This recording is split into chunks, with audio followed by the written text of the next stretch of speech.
Hey bro, what's up? Hope you're vibing.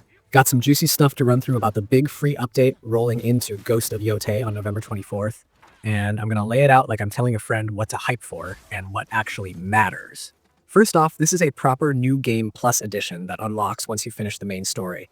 And it's not just a reskin. You actually get to restart the campaign while keeping your gear, weapons, armor sets, abilities, and upgrades from your first run, which means everything you loved, whether it was a busted charm combo or that one weapon that felt unfair, comes with you into the sequel run. Now here's the catch, and also the spice. While you bring all your toys forward, the update introduces harder difficulty options and new challenges designed to make those toys feel meaningful again. You can't just cruise through everything like a steamroller unless you're intentionally memeing it. The studio has been explicit that this is meant to be both a celebration of everything you've unlocked and a test of whether you can actually use that stuff well when the game fights back harder.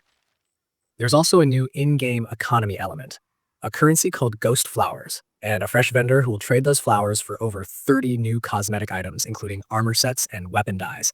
And on top of that, there are 10 brand new charms to play with.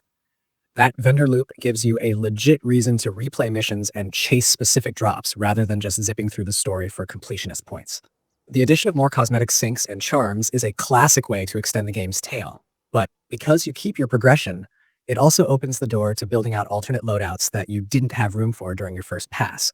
Imagine pairing a set of late-game armor with one of those new charms to see what weird synergies break the game. And then, the harder difficulties remind you it might not break in the way you expect.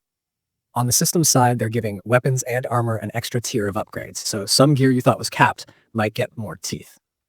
That's a small but meaningful change for min-maxers because it shifts late-game scaling and forces a rethink of what counts as best in slot. Photo mode gets a proper polish in this patch too. More tools, filters, and settings so people who love making the world look cinematic have more control. And they've expanded accessibility options, including better button remapping, which is a nice quality of life win for more players. They're also dropping 2 new trophies tied to NG Plus content, which will make trophy hunters perk up and probably push speedrunners or challenge run creators to start theory crafting route optimizations. Trophies like these often require either completing NG Plus on a certain difficulty or finishing specific encounters under restrictive conditions. So expect the community to start sharing strats fast once the patch hits.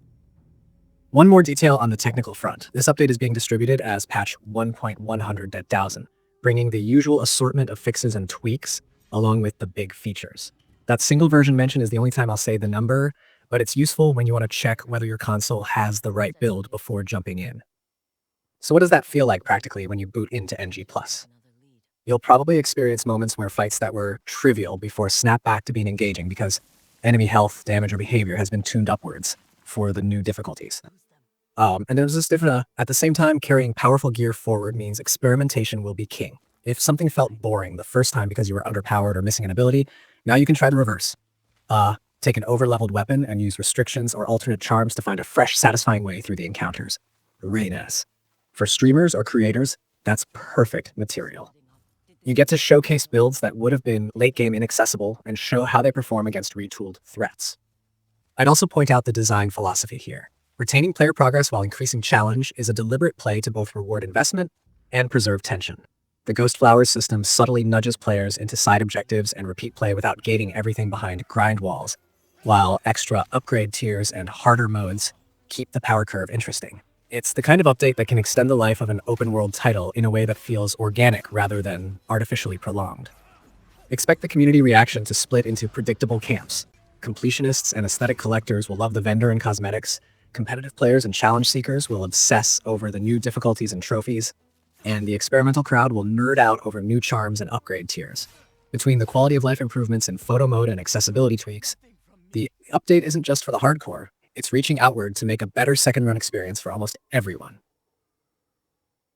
Alright, that's the breakdown. The update hits November 24th, brings New Game Plus, tougher difficulties, Ghost Flowers, and a cosmetics vendor with 30 plus items, 10 new charms, an extra upgrade tier for weapons and armor, photo mode enhancements, accessibility options, and 2 new trophies, all bundled into patch 1.100.1000.